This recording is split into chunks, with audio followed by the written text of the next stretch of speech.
Good afternoon, everybody. So good to be back with you for another weekly episode of our Future of Work series. So, today I want to chat about the whole return to work.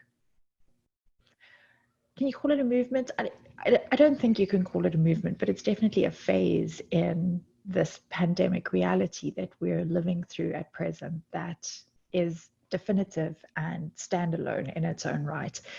And I was actually having a very interesting call this morning with somebody who reached out and has basically been tasked in their organization to pioneer this and to lead it and to ensure that as we move out of this complete shutdown phase into going back to work, that their company is able to make the transition. And she and I were chatting about the basic principles of, what will make this succeed and what will make it fail. And I think ultimately the number one takeaway that organizational leaders, people tasked with this big responsibility need to remember is that there's a lot of stuff that you're going to have to manage and navigate. But at the end of the day, I think actually sitting down with the core leadership and the core team of the company that has to go through this and actually making a definitive decision between, are you a virtual company? Are you an in-person company? Or are you a blended company? Is a critical one to make. And the reason for that is it's very much like personalities. You cannot be both a virtual and in-person company. You can, no doubt about it, you absolutely can be, but at the end of the day, it's going to feel like a split personality that you're trying to identify with within the organization, and that's ultimately going to spill out to employees, and they're going to feel that tension. And I'll give you a very practical example of this. An in-person company is most likely to handle a meeting agenda by everybody arriving to the meeting and the agenda simply being either verbalized in the meeting or perhaps jotted down on a whiteboard in the room. And, the conversation happens, key tasks are agreed in the meeting, and everybody goes their separate ways. There isn't actually a digital trace of that. With a virtual company, there's a lot that's been taken for granted in that very, very simple interaction that we call a meeting.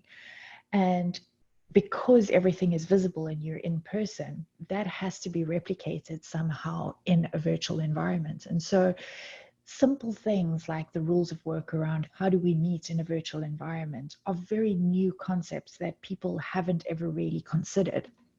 And it's very interesting to me how speaking to people who have been in this completely virtual environment for the first time in their lives are starting to realize how much is actually taken for granted and not really seen as critical in an in-person environment that all of a sudden becomes critical. And this is one of those key things. So typically in a virtual setting, you would need to mandate that the agenda is inside the invite, the calendar invite, and that tasks are noted down, and so that there's a reference point to go back to.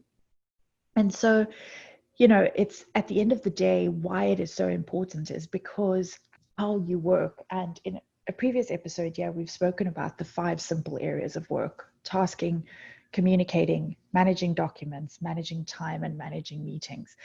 And if you look at work at that very macro level and actually define across those 5 areas of work how you want to task, how you want to manage documents and assets inside the organization, how you want to manage communications, and you actually onboard the entire team into that, those 5 areas of work and those rules of work are going to look very different for a virtual company than what they are for a blended company and what they are for a fully in-person company.